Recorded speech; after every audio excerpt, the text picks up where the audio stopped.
Welcome back. What's happening? Another episode of the Squad Show. You got me, Luke Inman, at Luke_Spinman. And don't worry, I'm committed to this cold open like Bill Belichick's committed to North Carolina. Hey, this is Arif Hasan with Wide Left Football. I am back home in the United States, and I think I may have successfully given Luke Braun COVID. And I'm Luke Braun of Locked On Vikings. When Wentz goes back to the bench quietly, we're feeding Arif the tarantula eggs. Skol! It's the Viking Squad. Everything Minnesota Vikings every week. Breaking down all the big hits and game-changing plays from the land of 10,000 lakes. The way only the Locked On Podcast Network can. It's time to gear up. The Viking Squad Show starts now. What's going on? Another episode of the Squad Shows. The Vikings rest up on their much-needed bye week. So glad you're with us. We're on the Locked On Vikings YouTube channel. Find all the audio over on the Locked On Vikings podcast feed, wherever you find your podcast. A fun show lined up today. Injuries, schemes, game plans, talent. Who should get the most blame for the Vikings struggles through 5 weeks? Plus, how much cause for concern is there around the leaky Vikings run defense? And then later on, we got Ron Johnson. It's Thursday. Ron Johnson stopping by. He'll give us his hot takes as well. Before we get into kind of all the meat and potatoes, I got to ask you guys, first off, great to have you both back together again.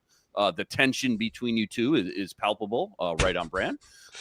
You both spent the last week or two, obviously, across the pond, following our favorite team, Ireland, London.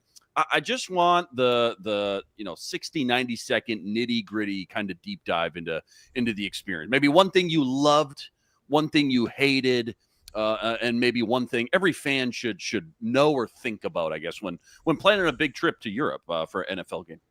Yeah, they call chicken sandwiches chicken burgers. It's obscene.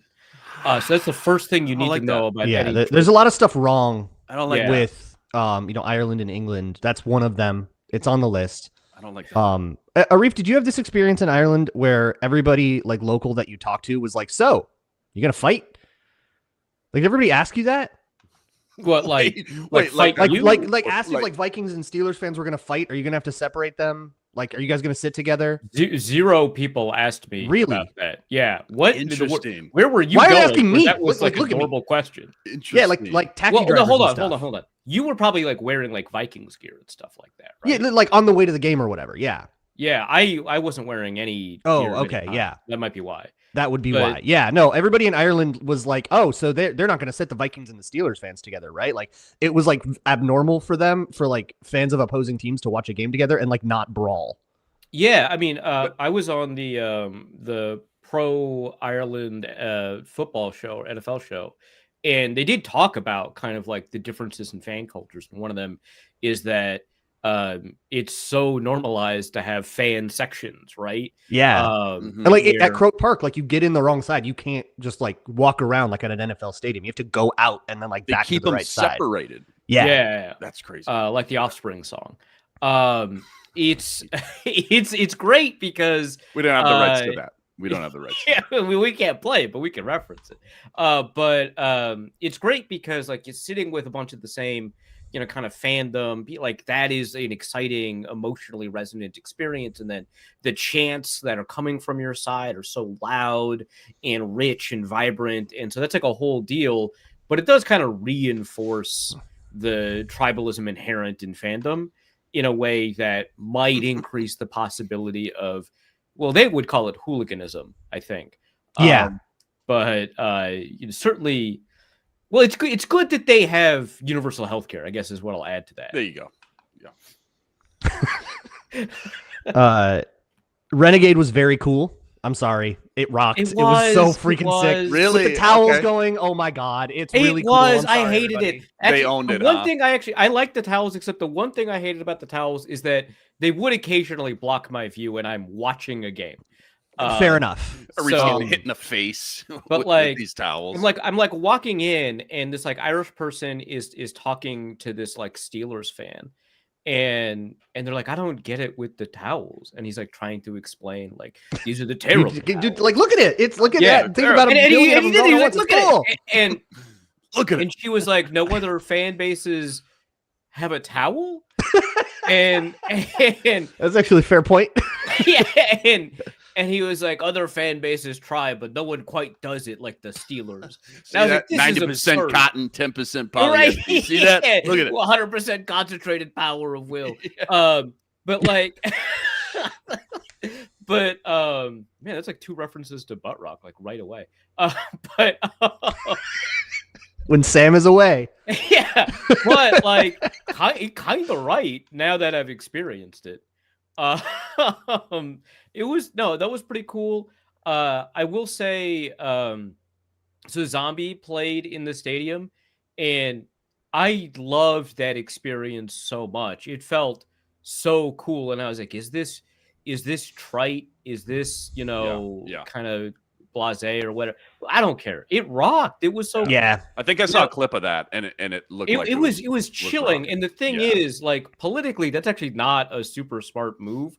Probably they shouldn't have done that. I wrote about that in my piece. Like, maybe don't do that, actually, given all of the context for Croke Park specifically and what it means for Ireland and all. There's a bunch of reasons that it actually is not the world's smartest song to play there, but also it was cool and it felt great. So there's that. But yeah, I don't know, like, traveling internationally, one thing that was true this time that wasn't necessarily true any other time I visited London is that you did need an electronic travel authorization to get into London. Interesting. Which I wasn't super aware of right away, but I don't know. It's just, You could have gotten screwed if you didn't know about that ahead of time, Yeah. but it didn't take long. It was Yeah, like it an easy didn't thing. take It's something you had to do. Yeah. Yeah, but like it'll ruin your plans for the day if you don't do it beforehand, Right. Because you might be stuck. But yeah, I don't know. Like, it's a ton of fun. I prefer Dublin to London, but that might be because I've been to London a number of times now. Mhm. But like, Dublin is much more walkable. Strangers seemed warmer. I don't know how else to put it. Strangers were incredibly warm in Dublin. Yeah. Like, Yeah. in a way jarring to me, somebody from Minnesota, famously nice. Irish people were like, so like, it felt like if you drop something, 6 people would go out of their way to help you pick it up. Yeah, and Yeah, I think it was one of awesome. the differences, I was asked about this also on the show. They're like, hey, like, you've traveled a lot, Arif. Like, what are the differences between Dublin and like the rest of the world? And I tried to come up with an answer that wasn't like fake and homery and just like playing to the crowd. And that was the answer I landed on. I've been to a bunch of places. I've been to like Barcelona and Rome and London and Amsterdam, and people are generally polite everywhere you go, except France, right? People are generally polite, but and I think that's more true in Minnesota than it is in a lot of other places. But warm and inviting, and like there's that extra willing, step, another layer to it. Yeah, and so like they'll just talk to you. Like I was like checking into a hotel, and the guy, and I'm checking in with the check-in person, and he's holding a small conversation with me because the computers, you just got to fill the space, right? They're on dial-up out there, right? Yeah, right. And as I'm done, a person that I think works for the hotel but just didn't have anything to do at the moment, like, struck a conversation with me based off of kind of like what we were talking about. He's like, "Oh, this sounds like you travel a lot." And I was like, "Yeah, And he's like, how's that on your family?" And we talked for a bit, and I was like, I should stay within like the rules of like polite conversation, because they're like, "How is that on your wife?" And I was like, "Oh, no, I don't have a wife. I had a long-term partner. We split." And I was like, "No, that's a weird thing to say to just a random stranger. I shouldn't have said that." And then they were like really kind and warm about it, and they were like, "Oh, you'll land on your feet." I was like, "No, I'm fine. That was a year ago. Like, it's 2 years ago. Like, I'm good." But like, they're like ready to like offer you soup and it was a sweater. crazy. It's like amazing. therapy in the I love lobby, like sitting on the couch. No, yeah, for sure. But like, it was great. And again, everything was super walkable within 15 minutes of wherever I wanted to go. That's huge. That's a bunch so of huge. history. So I love history museums. They have a ton of those. They have a bunch of art galleries. I didn't go to any of those, but they have a couple of those. A bunch of different types of restaurants. Everyone wants to go for like Irish pubs, which like the whole point of the way they've exported their cultures that you can find them anywhere in the world. But they yeah. have other, they have a bunch of different types of. So it was awesome. London is insane. People in Dublin will complain about how expensive Dublin is, but like go to London is obscenely expensive. Oh yeah, and it's so spread out. Like obviously, London is it's just New York but British. It's I mean, it's huge. It's expensive. It's a big city. Yeah, and I loved visiting London, but like, if I want to go from like, this museum I've heard about to one of like maybe 8 restaurants someone recommended to me, I go to this museum. It takes me half an hour to get there because I'm not in central London, right? So I go to the museum. And then I'm looking for all of those 8 restaurants. I'm looking for the one that's closest. And that one is a 20-minute tube ride away. And it's just everything's like far away from each other. It's expensive. But it was a fun experience. I'm glad I've experienced that. I'm so lucky to have experienced that multiple times.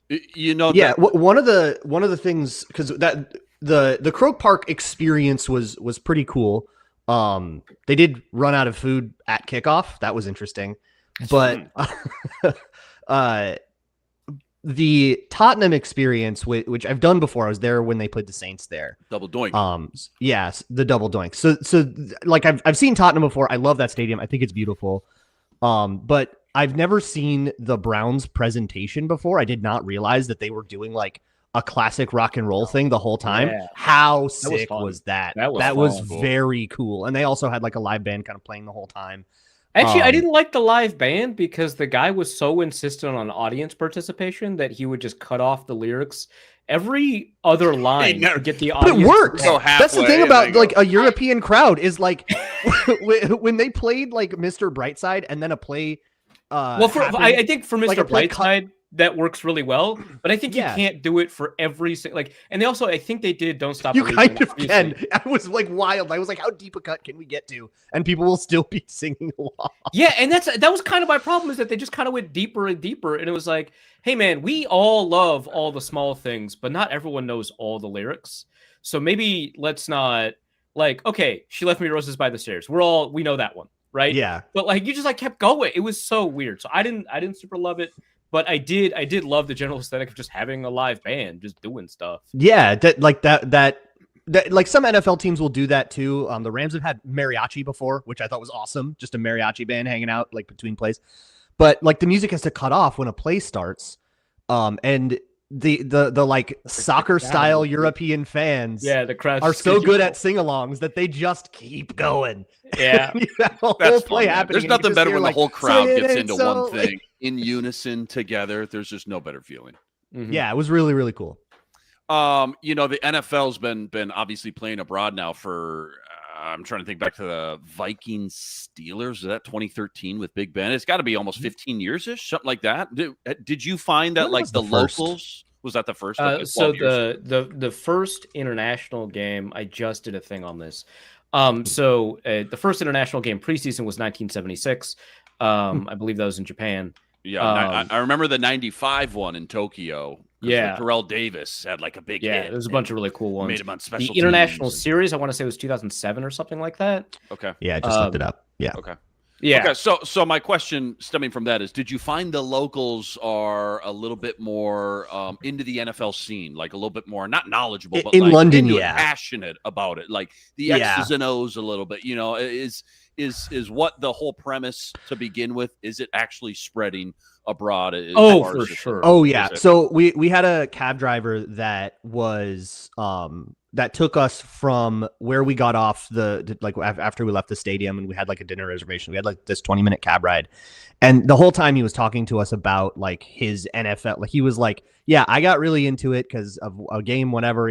I think he was a Jaguars fan, of course, and he was like trying to listen to it on the radio while he drove people around. Mm-hmm. But the radio broadcast in England is like super basic. It's like geared toward people who don't really know what American football is. And he was like, I couldn't do it. I've talked to some of those radio broadcasters. They're very frustrated that center back to the wing. Yeah. So are the listeners apparently, because he was like, I know what a first down is. Like I know what.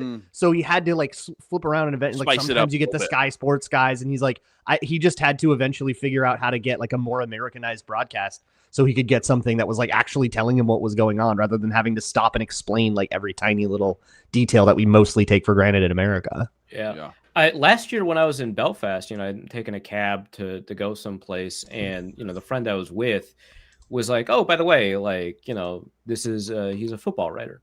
And I was like, "American football." I was like, "We gotta, Yeah. And the guy goes in like this like very like Belfast accent, which like there's like a dozen Irish accents, by the way. Mhm. Actually, side note on this side note, in one of the museums, one of the tour guides was like, "Hey, so you know how like all these American actors have terrible Irish accents?" And I was like, "I trust you. Yeah, sure, that makes sense." And I was like, "I'm not gonna No, judge but all them." right. Yeah. And she's like, "Actually, if you watch like Irish actors, they also have terrible Irish accents." And I was like, "That's not why would that even what?" And she's like, "Well, because they're all attempting to achieve a universal Irish accent, and it's hard for them to get out of their own regionalized accent." And so like everyone mangles it. And I was like, "Okay, that's good to know." And she's like, "Yeah, so don't feel bad." And I was like, "No, if I mangle an Irish accent, I will feel bad. You're not going to fix that."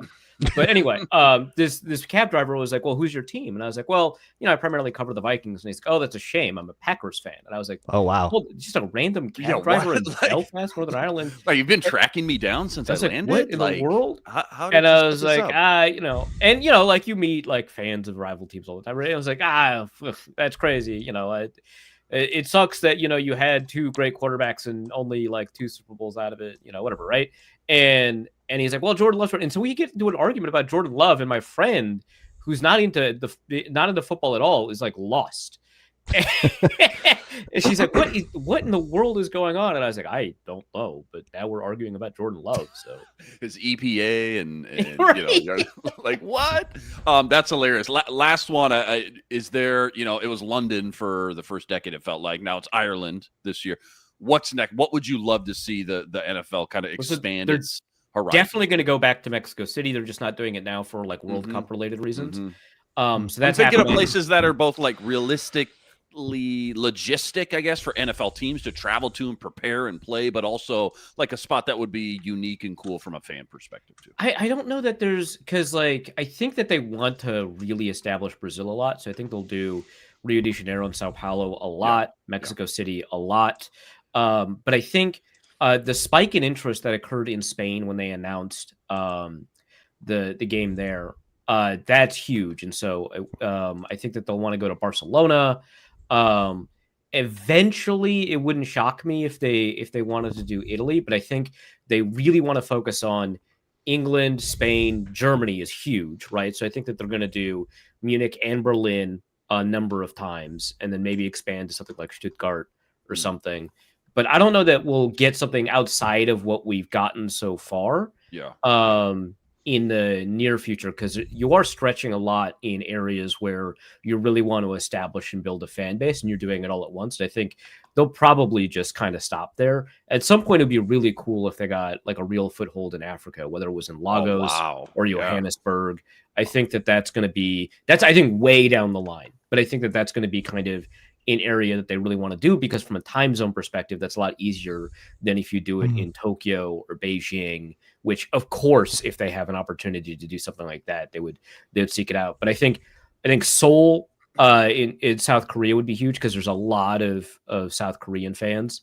But I think Japan is probably in Asia where you'd really want to do it, because ton of people who are bought into American football in Japan. Well, again, I think they're headed to Qatar. Yeah. I mean, like not for reasons that make sense from like a marketing or logistic perspective, but for reasons you and I both know. Yeah, for reasons you think about for a minute, and you get. Yeah, the WWE's in Qatar. Come on. Yeah. Well, I mean, the first one was in Tokyo, you said. I'm thinking of the 95 Broncos-Niners game was in Tokyo. It feels like a path of least resistance to eventually that would be one of the next big ones, don't you think? Yeah, no, for sure. I mean, now my understanding is the exhibition games in Tokyo never really sold out. Okay. They are also exhibition games, and interest in NFL football in 1983 in Tokyo is probably substantially different than in 2026, right? Sure. So that's WWF wrestling, right, yeah, the NFL, yeah. But no, I think that's something that they would definitely, want to do. One of the appeals of the UK, aside from the fact that it's like the same language, or the games that they play in Toronto for like the Bills on occasion, is that you haven't needed a visa, and so like it's just like one less logistical hurdle. And a lot of the countries that we're talking about, you would need a visa because they don't have an agreement with the United States. So and we'll see. But I think Japan is one where you need a visa. I'm not confident anymore, but Tokyo I think would make the most sense for like a non-European, non-North or South American continent, because I think they would love Africa. I think they would love China, but I think Tokyo would probably be kind of next. It's just that one's a tough one time zone wise. Yeah, for sure. Good stuff. Glad you guys are both back. Sounds like you guys had a great trip. Let's get into some Vikings stuff coming up next. Alarming Viking stats. The Vikings on the Vikings Squad Show. Got to clean up during the bye. Ron Johnson helps us with that right after this. Quick reminder, today's episode brought to us by FanDuel. You know the NFL season's here. FanDuel's making sure you're ready for kickoff with this can't-miss offer. Right now, new customers, you bet just $5. If your bet wins, you're getting $300 in bonus bets guaranteed to use across the app. I love FanDuel. They got everything. Player props, same-game parlay, jumping in live as the action unfolds, my personal favorite. You name it, they got it. So quick, it's so easy, and it's the best way to add a little bit more enthusiasm, a little bit more juice to your Sundays. Are you ready to play? Download the FanDuel app. Visit FanDuel.com today to get started. That's FanDuel.com. You're getting $300 in bonus bets guaranteed when your first $5 bet wins. Okay, let's get into some not great stuff here. I got some. Well, let me preface it with this: 3-2 record, right? 3-2 record. Some people. It's a winning record. They're the seventh seed in the NFC right now. They've trailed in the fourth They're in quarter. Playoff position. They're playoff position. Yeah, everybody's feeling great. Okay, they're 3-2. They've trailed in the fourth quarter in 4 of their 5 games. It took late comebacks. Just where you want them. Yeah. Yeah, right. I got them right where I want them, dude. 3 of their 5 games, they haven't scored a touchdown in the first 3 quarters. Again, right where you want them. All part of the game plan. And now, obviously, the schedule, which we'll talk about, it gets real coming out of the bye. So I just pulled this up. Will Reg at Sports Illustrated highlighted 4 alarming stats. And I guess I just want to kind of comb through each one, and you tell me, do you think it's more of a health thing, which we've talked about a lot on this show? Injuries obviously have piled up. Do you think it's a scheme or coaching thing, or maybe just like a lack of talent perhaps as well? The first 2 stats that are alarming are kind of closely tied together. Okay, sack percentage rate, we talked about that last week, 11.7%. That's dead last in the NFL. Only the Ravens are even in the double digits. And then the other alarming stat kind of connected to that, third down conversion rate, that's sitting at 31%. That's good enough for 31st in the NFL. Only the Titans and Cam Ward are worse than that. So I think the key point that he kind of points out is obviously a lot of that third down conversion rate has to do with down and distance. The Vikings are kind of right in the middle as far as average down and distance. So that's not really the issue. In fact, he goes on to say third and short, so 3rd and 3 or less, they're well below league average as well, 47%. So 3rd and long, 3rd and short hasn't really seemed to matter much. And a big reason is they're taking a large majority of those sacks on 3rd down. So, Arif, I'll start with you. Do you think it's more of an injury thing? We only got a 5-week sample here, but more of an injury thing, coaching thing, play calling thing on 3rd down, a talent thing, a quarterback thing? What do you make of all that? I don't think it's a play calling thing. Mm-hmm. That's the one area I think you feel good about. On 3rd down, like on 3rd and 11, yeah, it's going to take a long time to get the receiver. Yeah, there. Like, and I think like on 3rd and 11, like you could call a 7-step drop back, and I would criticize that, but that's not what's happening. It's just going to take a little bit of time to get receivers open near the sticks and stuff like that. So that's probably about it. I imagine the offensive line coaching might be an issue, but I wouldn't know enough about kind of how that's working to be critical enough to put that on the list. But I'm open to that being an issue, right? But I would say primarily it's number one, it's probably an injury thing. Number one, I think not having the offensive lineman there that you want there is producing losses in pass protection at the line of scrimmage. Those losses get turned into pressures, and those pressures get turned into sacks as a product of stuff like, the quarterback holding onto the ball, receivers not getting open, stuff like that, right? But I think primarily it's the injuries. After that, I would say it's probably, if we want to say talent is blaming the players, yeah, I would say talent in the context of like the quarterback. Like, I don't want to like blame the backup center for not being great, right? It's like, okay, not hold it up against, right? Yeah, go ahead. But I do think that when you look and take into account the play calling, when receivers are getting open, you take a look at these third downs where the sacks are happening. There are third downs where it didn't look like receivers were open to me. So I don't want to say this is universal, right? But I do want to say that I think more often than not on a lot of these sacks, receivers are getting open enough that you should get through your progressions quickly enough to find them. And so I think it is not going through the progressions quickly enough / holding on to your first read. It's like the same thing. And holding on to the ball longer than you need to for both quarterbacks. That is inducing this sack rate and also this pressure rate. Because, quarterbacks induce pressures. Those pressures don't have to be sacks for that to be a problem. So I think that is probably very closely tied to the injury issue in terms of like blame. And then after that, I don't know what else is kind of left on the thing, but they have faced an extraordinary slate and will continue to face an extraordinary slate of pass rushers. The Browns are the best defensive line in the NFL. No question in my mind about that. They're number 2 in pass rush win rate among just edge rushers, number 2 in pass rush win rate among just defensive interiors. And guess what? Number 1 in the NFL across just defensive linemen, which is not a shock after those first 2 stats. So it's crazy. Yeah, and then you went up against like TJ Watt and Derek Harmon and Nick Herbig and Trey Hendrickson. That's a talent mismatch. That's playing a role too. But that side of the ball gets paid. I don't want to like say that like having, I think it's the 3rd most difficult pass rush schedule this year is what I found when I looked into this. The other 2 are in the AFC North, which is not a shock.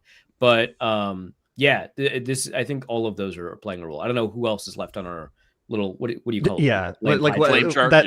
That's the whole offense. Yeah, I mean you nailed it. And I think it is the whole offense. It when you're that like extreme in any stat, it's never just one reason. Like it has to be a confluence of things. Not like just having like a little bit of a struggle with Justin School is not enough to lead the league in sack rate. Yeah. There are a lot of teams with a bad tackle, right? Like you have to have other stuff going on. Cowboys are down like 3, if not 4 starting offensive linemen right now too. Yeah, and like look, the Vikings O-line did admirably in their matchup against the Browns, considering how good the competition was and how banged up they were and how it was all backups. They deserved it. Yeah. Like admirably, but that didn't mean that you're going to see like a good statistical game. It just means we didn't expect that good of one and they met that expectation. But to speak more specifically to the O-line, they have had really the whole time Chris Cooper has been here, a big issue picking up stunts. They're just really bad at it. They just always overcommit to things. I think part of it is because of the style of Chris Cooper and coaches like him that want you to essentially mirror your like hips and your shoulders with a defensive lineman that goes with you, which causes you to commit your hips one way, and then it's super easy to loop around the other way, force the lineman to flip his hips over like a cornerback. That dude's not moving like a cornerback. Like opening your gate as a corner. Yeah. Exactly. And there's advantages to it, and there's a whole school of thought, but it's one that I've always said, like, I don't buy this. I think you should just stay square on these and try to kind of, shuffle back and forth and play brick breaker with these guys. But that has caused, no matter who it is at guard, to have problems picking up stunts. Whether it was Ezra Cleveland or Blake Brandel or Donovan Jackson or Joe Huber or Blake Brandel at center again. Like it's been a problem. So if you can execute a quick stunt, you can get really quick pressure. And then if you combine that with the fact that the Vikings like to push the ball deep, they like long developing plays, and they have quarterbacks that make those long developing plays even longer, both Wentz and McCarthy very guilty of this, you get this like super mega easy sack anytime that there's like no run threat. So anytime it's like 3rd and 5 or higher. Like which movie? The Perfect Storm. Yeah. It was an old movie, like 2007. That's an old movie. Good movie. Yeah, it was good.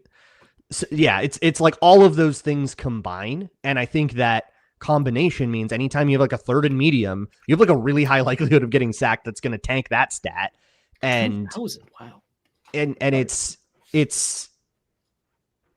I think the offense is broken in a more fundamental way than can be solved with like, well, we hope we get McCarthy back, or we hope we get, Donovan Jackson back. The injuries don't help, but I do think that there's like a fundamental issue, and the defense is coming down the pipe here. These really good teams the Vikings are about to face are going to expose those issues worse than like the Falcons could. And the Falcons exposed them pretty bad. Yeah, Falcons, hey, they used 2 first-rounders on some edge rushers, some new pass rushers. Maybe that had something to do with it. Let's bring in Ron Johnson, host of the Ron Johnson Show.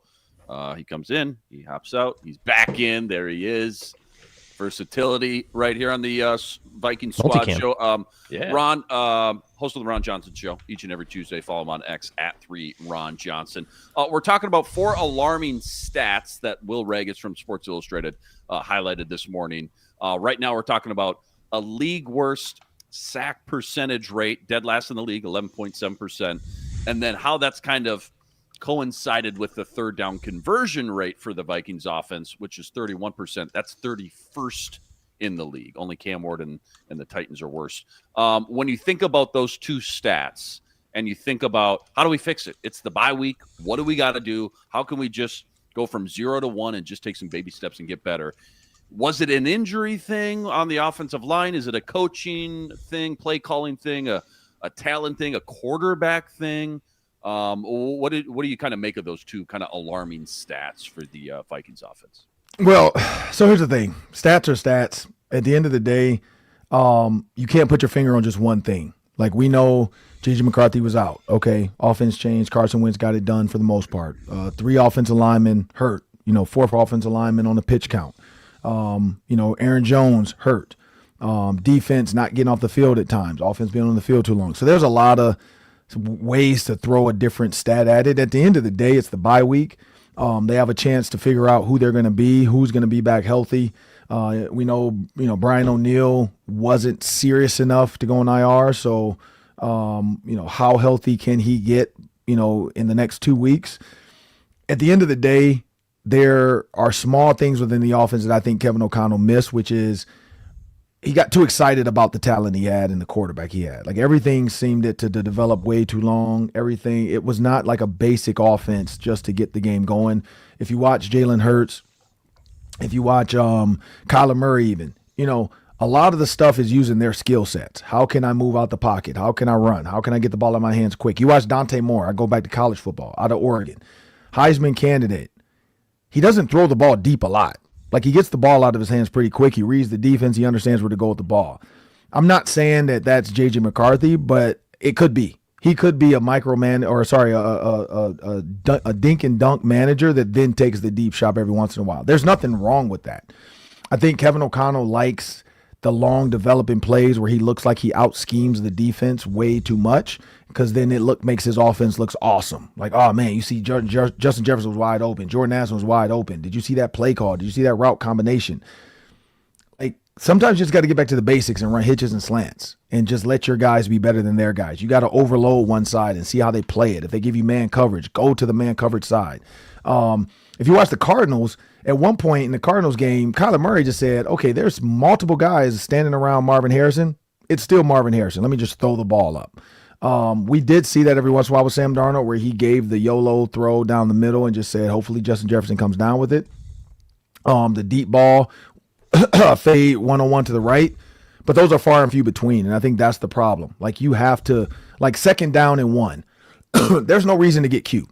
Just run the ball. Go for the first, like, get more plays. And I think the analytics sometimes get in people's way, because every time I say that, people are like, well, like, if he had converted that trick play, y'all be saying how great he is. Yeah, but he didn't. So why are we even playing that game? Go convert 2nd and 1. Just run a play to convert, hand it off to CJ Ham. Go back to 1st down now. Let's stay ahead of the chains. Like, the teams that stay ahead of the chains are the teams that have really good offense. You look at their 1st and 2nd down offense, it's really efficient. And that's where I think the Vikings are falling short. It's a tough slate coming out of this bye now, too. Philly at home, okay, but then a short week. You got to go West Coast to L.A., take on Justin Herbert and the Chargers. Why is it always short week West Coast, man? Dude, killing me. Why can't they have a Thursday nighter in like Indy? Right. Yeah, one time. So okay, the good news about that, you get a couple extra days rest, though, before you go to Detroit and take on the Lions, and then you come back home versus the Ravens. I just look at that slate, and I'm assuming Lamar is going to be back, but I don't think it's crazy to say that they'll be underdogs in all those games, pending on what Baltimore looks like at that point, 4 or 5 weeks from now. What just sticks out when you hear that 4-game kind of gauntlet coming up? And then, which of those 4 games do you think they have the best chance to maybe pull an upset, and why? None of them.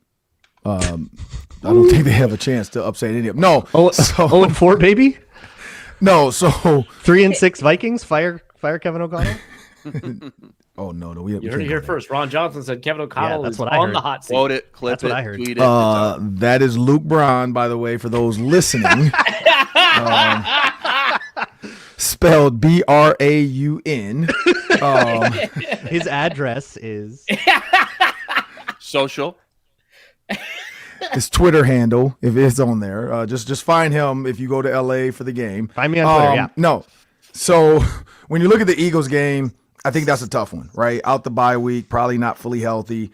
Short week to the Chargers. Again, that's a tough one because Christian Darrisaw on a short week. I don't think they know. I mean, my guess is the plan is not play all of Sunday against the Eagles and then be ready to play Thursday. Like, it just doesn't seem feasible for the way they have him in the pitch count. But, I don't know. Maybe the doctors were preparing for this stretch of games and saying, hey, he'll be back. Lions, man. Okay. Can we move on? I think Ravens. Like, if I'm looking at that stretch of games, let's get ready for the Ravens and Bears. Like Ravens, Bears, Packers. Let's move on for those 3. Let's go Ravens, Bears, Packers. The Ravens certainly seem like an easier game on the schedule now than they did at the beginning of the season. Today, correct. Right now, today. And as if Lamar Jackson can come back. If Lamar Jackson comes back, then good luck. But without Lamar Jackson, they can't really run the ball. Are they still going to be like 2-6 at that point? And then, it's like Cincinnati last year kind of situation once Lamar's back. I don't know. Yeah, who knows? But I think they could beat the Chargers, though. I think they could beat the Chargers and the Ravens. Like, I think this team has enough weapons, enough offense. Brian Flores' defense is good enough that, you just have to stay close. And again, Kevin O'Connell made comments about J.J. McCarthy learning this, this past couple of weeks from watching Carson Wentz operate, being able to hear in the headset, knowing that he was coming back to play. I hope that mental work was enough. I hope that his mind moves faster than it did. And I hope Kevin O'Connell realizes, like, I got to make these offenses a little bit simpler. Like, I cannot always try to go for the dagger on 2nd and 1. It's just too predictable. Like, nobody's honoring the run on 2nd and 1 versus Kevin O'Connell. Everybody sat back and was waiting for some type of pitch toss or some type of play action. Like, it at no point did any of those 2nd and 1, 2nd and 2 plays where they're like, oh, he's running the ball. It's just, if it's the Eagles, it's a run. Like, it's a run if it's the Eagles. If it's the Ravens, Derrick Henry's getting the ball on 2nd and 1. Like, they are trying to stay ahead of the sticks, and that's, again, I go back to that. So when I'm looking at those games, I think Ravens, Chargers could be winnable. Eagles is a tough one. Mm-hmm. Arif, what do you got for Ron? Yeah, I just kind of want to know, like, what your expectation is coming out of, like, the bye about players returning from, because I think every year when we hit the bye week, whenever it is, week 6, week 10, whatever, we're like, well, the team's going to emerge from this like healthier, which, that's always true, right? But like, how much is that? Like, I know you'll get Van Ginkel back, I know you'll probably get Donovan Jackson back, and that feels pretty big, but it also feels like we might over focus on getting a couple of guys healthy, maybe Darrisaw and Harrison Smith increase their pitch count or whatever. But, like, how big is that compared to all of the other problems the Vikings are facing? Getting the guys on the field is the first battle. Staying healthy is the first battle. So I think that is huge. Can some of the stuff be fundamentally fixed? I don't think so without those guys. Like, I think the team, like, when we talked about this Super Bowl team and everybody was saying this is a Super Bowl roster on paper. This is a Super Bowl roster on paper. You have to be able to have the roster on the field. Like, it doesn't matter who's on your bench and who's in your locker room and who, like, they got to be on the field. And I mean, look at the Bengals. They got Joe Flacco right now. Like, that's how like worried they are about their roster, because they're like, we have these weapons. Let's go get the oldest quarterback out there to try to save our season. Like that is what it looks like when you don't have an option besides, Joe Burrow. Like, the Bengals have nothing else. And so when I look at the Vikings, I think health is, I'm going to go health is number one. I think the other stuff is going to come, but health is number one for me. Ron, corroborate something for me. It feels as though whatever's going on up front with Zach's and everything, like there's a lot of issues there. But it feels as though every time you look downfield, especially when you get a team like the Browns that's like comfortable manning you up or playing cover 3 or like single high, it feels like dudes are open all the time. I kind of feel like Naylor and Addison and Hawkinson, especially, we expect that from Jefferson, but those guys are also kind of in like God mode. How can we take better advantage of that? So I think, again, I go with like, you got to have a 3-layer route, right? So if you have double shallows, you need to have like a dig behind it and a post behind that. If you're going to go seams, you need to have one guy as a bender to be a quick release guy, or a guy that's your hot route reader. So I not to say it doesn't happen. I just feel like it hasn't happened as much where the reads are simple. Like we're seeing guys open and we're like, why didn't he throw that? Or we're seeing guys running on the TV copy, because of course that's what the TV copy does, and they show the player throwing his hands up and then kind of doing the mailbox. That's the one thing I feel like is like better understanding of the reads so that they're clearer. Like if you have two guys running deep overs, your read is either or. Like it, because they do that crosser a lot where it's like, oh, I can go to Jefferson this way, I can go to Naylor the other way, I can go to Addison on the deep seam here, I can go to Jefferson down here. Those are necessary evils, especially when you're seeing cover 4. You got to have 4 options in cover 4 because somebody's going to make a mistake, or if you have man, you got to have a deep man beater, and then you need to have a short, like just take the 6-yard route. I just feel like a lot of times it's like we see those guys open, but I feel like the play in the headset when he's talking to him, he's telling him who to look at. It's like, hey, remember, this is the one in practice that Jets kept coming open. So it's almost like he backs up, he looks the safety off, and then he's coming back to Justin Jefferson, and the team is like, we know you're going to Justin Jefferson, and he forgets to go to those other guys. Like it's more so a stop telling so much. And again, I don't know what's going to happen with McCarthy unless Winston. I feel like in the headset there is a little bit too much of that extra coaching versus just call the play and let them run the play. Just give them one idea. Hey, this is the one in cover 4 where you're going to have the bender, and then you're going to have the backside go route. That's it. Don't say more than you need to say. And I'm not saying that's the case. It just feels that way, that like he's getting told who potentially should go get the ball on this, because he's missing sometimes the safety reading it wrong, or the nickel, flipping his hips the wrong way. So that's the easy throw. Like I feel like there's a little bit of hesitancy there because I'm trying to go to the first read coach told me to go to. So knowing that, Ron, what's the one thing, if you're KOC in this coaching staff, the one thing that you just kind of honed in on, just kind of zoned in on, that, okay, we got the bye week. It's kind of now or never here, because coming up, we got this gauntlet schedule coming up, as we talked about. The one thing that you would focus on to improve this team, whether it's offense, defense, the communication stuff with your quarterback, whatever it may be. Yeah, I think blitz pickup. Like if I'm working with this offensive line, especially if I know it's going to be a makeshift offensive line, I'm trying to help these guys understand blitz pickup and how to work with each other. I was talking to a guy at Mystic Lake for the Vikings, won't say who, and we were talking about blitz pickup and like in from an offense and a defensive side, because it was multiple players were at Mystic Lake, and so we were just talking about it, and it never made sense until now when I hear players say it. Like, because I never had to deal with offensive defensive line stuff. Like I didn't, I played tight end for a little bit, but I really didn't care about it. I was trying to run routes. But the one thing they're saying is if I come up to the line of scrimmage and I'm only worried about my guy, and I'm not doing the back up to the right spot so that I can help out my inside guy, because maybe it's a turn protection or it's a 5-man scat protection, whatever, you're off. And then if the center doesn't know how to change from a scat to a Ringo Larry, which is a 5-step, and you call Larry and it's a Ringo, everybody turns the wrong way. It's the communication. So I think with all these new guys, I'm working on that. I'm working on like line communication. I'm talking, because they're off Thursday, Friday, I think. I know the office is closed Thursday, Friday, but that's what I'm working on. When I get that offensive line, whoever it's going to be, we got to communicate with this blitz pickup stuff, and then also just pass rush, like knowing who should be passing the ball off, the blitz off, or who should be picking this guy up, and then helping the quarterback understand you're protected here, so you can't step up here. Don't be afraid to just run and get me 4 yards. Like that little part of the football game where it's like, just go get 4 yards. Don't just take a sack. Because it's almost like sometimes Carson Wentz is in the pocket, and then he's like, I don't have anywhere to go. Let me just fall to the ground. And I get it because he doesn't want to go back and you lose more yards. But it's like you got to find that window to just hop through and then go. So it's mainly for me as offensive line. Great stuff per usual, Ron. Always appreciate you stopping by. Check him out every Tuesday in the Ron Johnson Show and on X at 3 Ron Johnson. No game this week, so no instant reaction. We'll talk to you next Thursday, same time, same place. All right. Appreciate it. Looking forward to it. Johnson. And make sure you guys check out Jake Reed's interview. It's up now. Oh, fantastic. Nice. Yeah, so sat down with fantastic. Jake Reed. He talked about the moment he knew Randy Moss was going to take over his job, which was Thanksgiving. So it's right before the Cowboy game. Unbelievable. Ron Johnson, ladies and gentlemen. Ron Johnson. Make sure to give him a follow on X at 3 Ron Johnson. Thanks, Ron. Appreciate you. Coming up, 2 more alarming stats the Vikings need to improve during the bye week. That's all coming up right after this.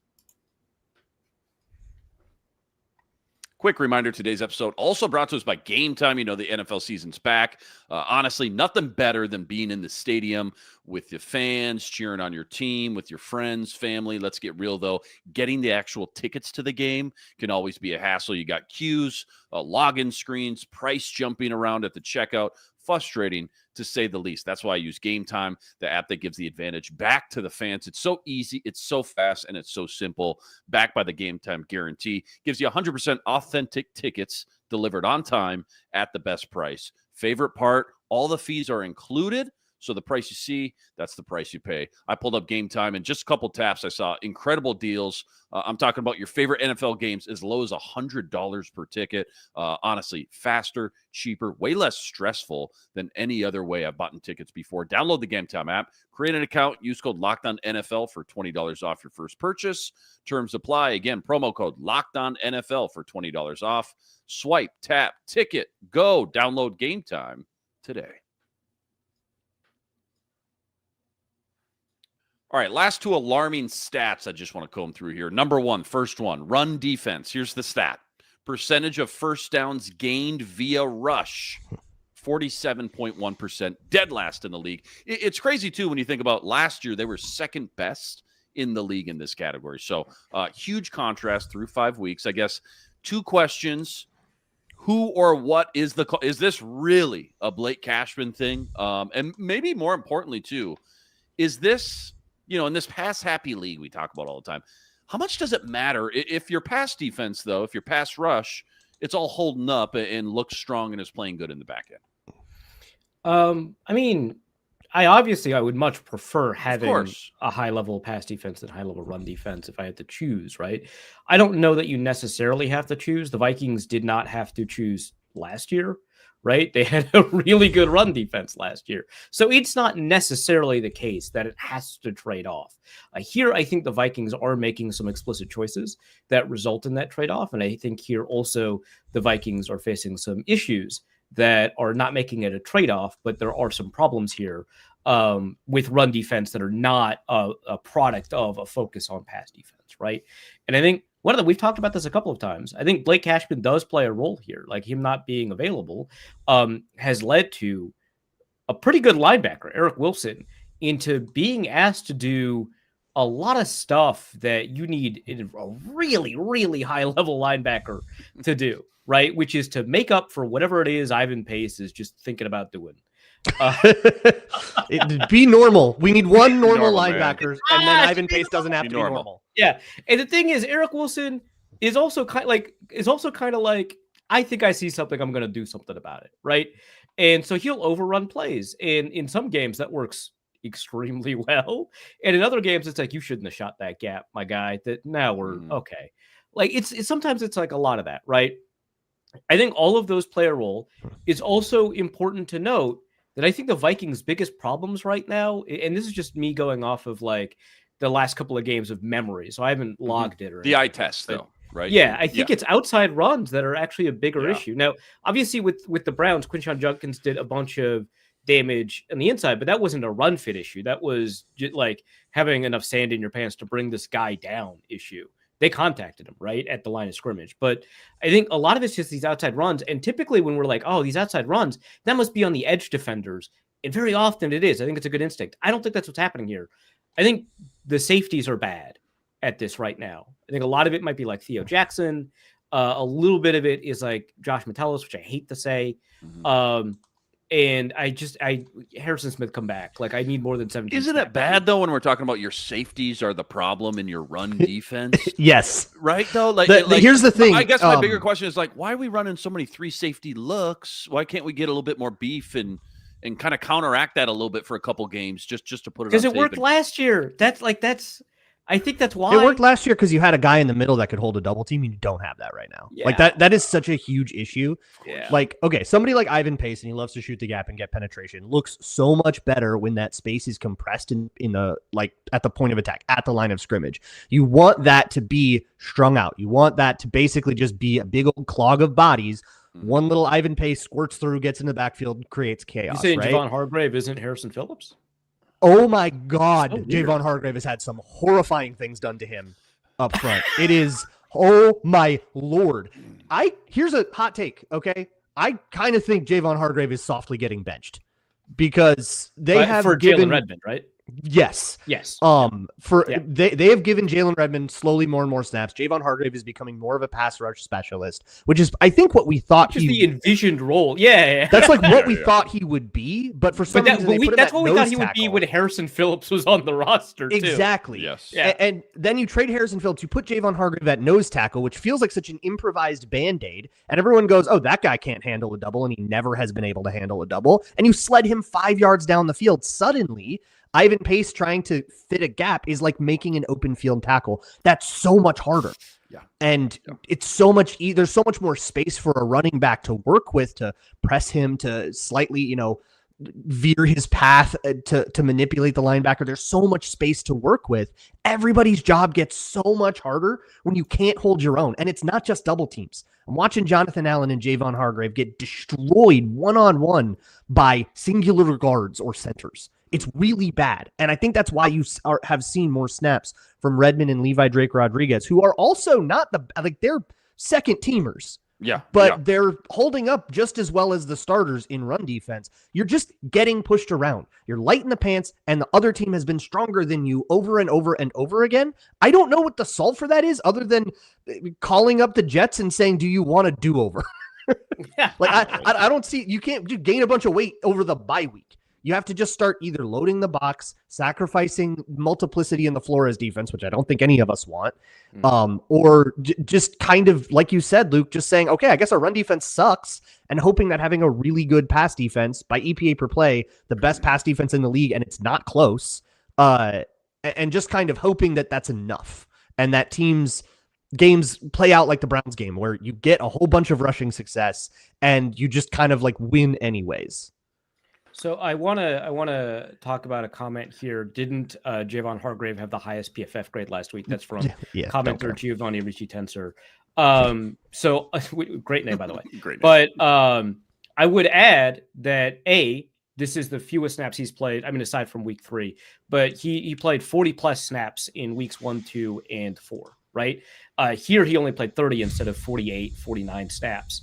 Also, I believe this was the lowest proportion of snaps he played at nose tackle. I think he had 5 snaps at 0 or 1, maybe 6, and then the rest were in 3. And so I think he had a higher proportion of his snaps at 3 technique, and I think that was part of it too. Also, if you look at his PFF grade, which it seems like you did, sorry, that wasn't the dig. I didn't mean it to sound like, snarky, but like it was an outstanding pass rush grade and like a greenish run grade, right? And so a guy can contribute a lot at the things that he's being asked to contribute, which right now we're talking about him being moved into a pass rush specialist role more and more often. But that doesn't mean that in a different role he'll contribute to the highest level that we might want him to, because he was doing that before.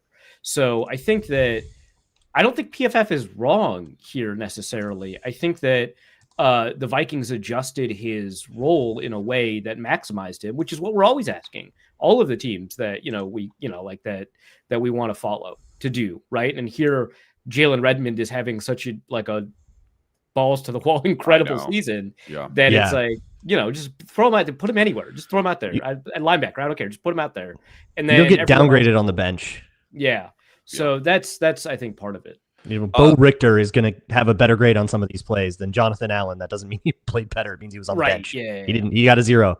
$14 million of your salary cap is coming off the field in run first situations. That's a problem. Yeah, that's tough. Last alarming stat here: 8.8, call it 9 penalties per game. Number 1 in the NFL. Number 1 in not a good way, right? Dead last. So number 1 in the NFL in accepted and total committed. It feels like just from the eye test. I haven't looked it up, but all 3 phases have kind of contributed somewhat equally. Special teams was really bad last week. Procedure stuff, though, on offense. Defenses obviously had their problems as well. Feels uncharacteristic for a KOC-led team when you look back just kind of as a whole, top to bottom, the last 3 years. 30 seconds. How alarming is this when you think about them trying to build some real momentum coming out of the bye with this, tough 4-game slate?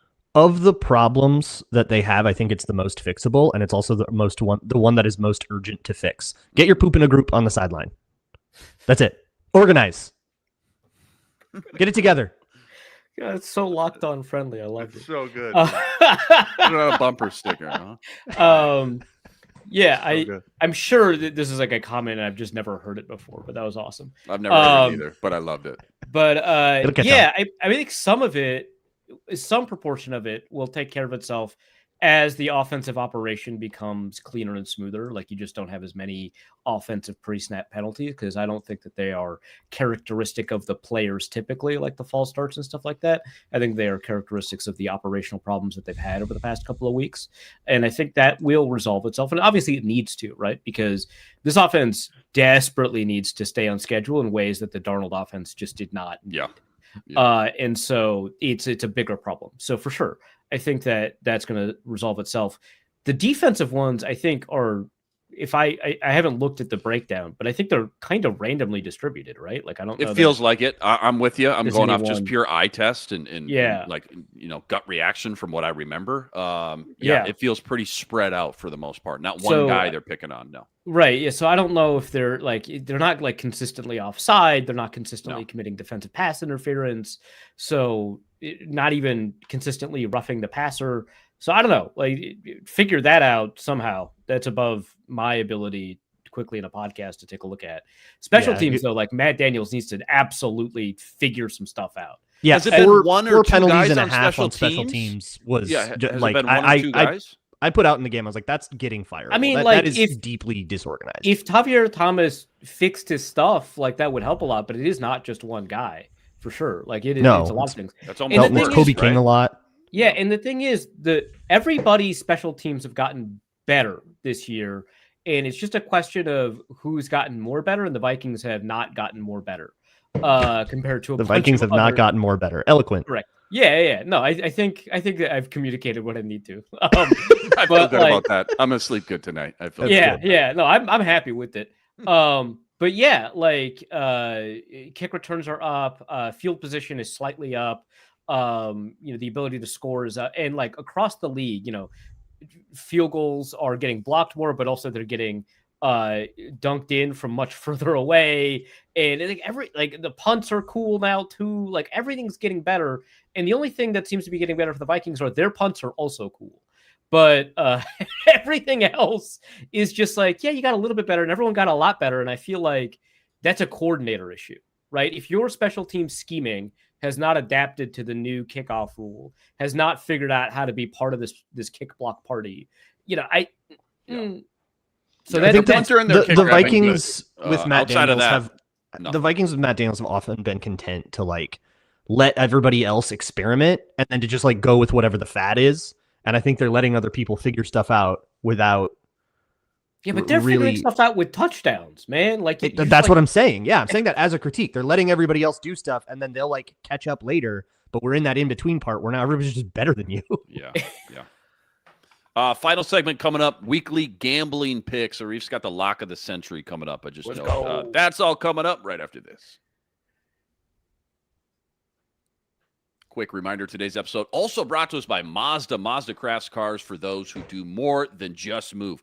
From footwork to breathwork, athletes sweat all the details. Mazda brings the same blueprint to how they craft every model. Plus, with all-wheel drive standard in every crossover SUV, you can drive with confidence through almost any and every season imaginable. Like all our players, we sweat every detail because when you make every move count, impossible becomes irrelevant. Mazda, move and be moved.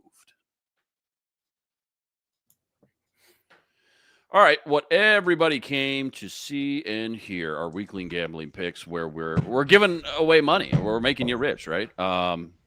If you're tailing don't look at the records. Don't look. No, if you're tailing me, you're good. No, actually, Stop I don't. tailing. Arif, can you even hear us from way up there on Cash Mountain? Hello.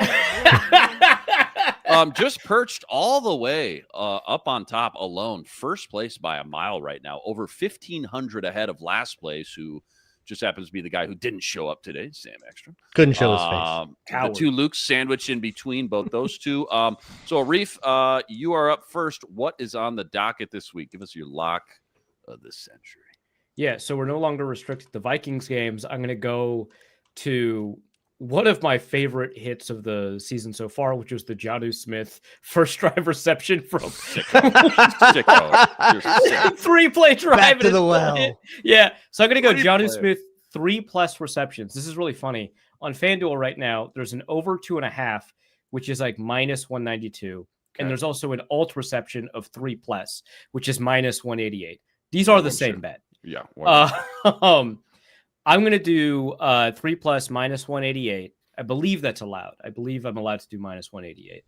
And I'm going to burn one of my max bets, which I believe the minimum is 420. Blaze it.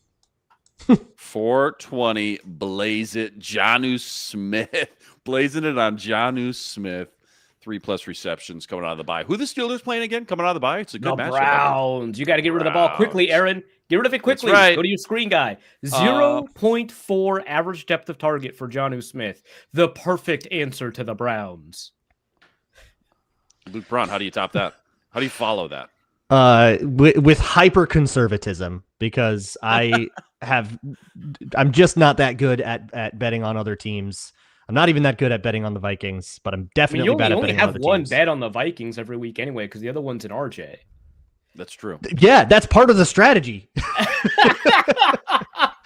It's to only avoid reason participating the Vikes are 3-2 as at this point. But I'll look not very far away. I'll look to Green Bay. They're playing this home game against the Bengals.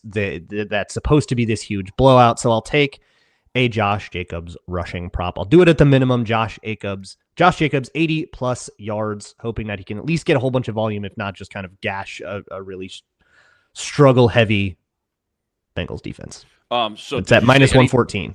Sorry, anytime touchdown or 80+ yards? 80+ yards. 80+ yards, minus 114. You want minimum, medium, or maximum? Minimum. Minimum is 60 to 239.99. 60, like the very minimum. Oh, very, very. The very, very, very minimum. Love it. Okay, Sam texted me right before the show. He said, I want Flacco and the Browns. Excuse me, Bengals. Flacco and the Bengals. Plus 14.5 for 400. Flacco and the Bengals. Okay. Now I double dip. I'm going to go with Stephon Diggs. More than 49.5 yards at minus 114. I'm going to go right in the middle with one of my medium bets at, let's just call it 250. And then I'm going to come back with another wideout, Devontae Adams versus a banged up Baltimore Ravens defense. More than 60.5. That's also at minus 114. I'm going to take the same bet, 250. So two mediums for me. Back to Sam. And Sam's second bet is Buffalo minus 4.5 for 400. He just wanted to throw this out too and point out, if I go negative, I owe you guys a Prize Picks entry. So that is. Did he say how much, or maybe it depends on how negative he is? Maybe if he didn't specify, we can make it $1,000 6-legger, right? Yeah. Back to Luke. So I can't do the RJ because the Vikings aren't playing, but I can spiritually do the RJ by picking a divisional opponent that we could really use a loss from, which is Detroit. The problem is the money line just doesn't have a lot of juice on it. So I'd rather take the points. So I'll take the Lions plus 2.5 at minus 110 at the Chiefs. Lions plus 2.5. Yep. And I'll put a medium 300 on it. Medium 300. They're at what? What's the actual, not the spread, but the actual minus 110 plus 2.5. Thank you. All right, back to Arif. Last one. Round us out. I'll do Saquon Barkley over 16.5 receiving yards. This feels like the Giants give up a bunch of receptions to running backs and like Barkley hasn't been able to run at all. His only damage, and I only know this from fantasy football, has been through the air, which is really weird. So like why not go back to that well? And I have a unique opportunity right now to pair a 420 with a 69. So this one is going to be one of my minimum bets. It's a $69 bet. I believe this is the last week we can have a $69 bet. That checks out. Boy, the fun you have when you're all alone atop Cash Mountain. Huh? Look at him. He's just having so much fun right now. Oh, I love it. All right. Good luck to everybody this week during the bye.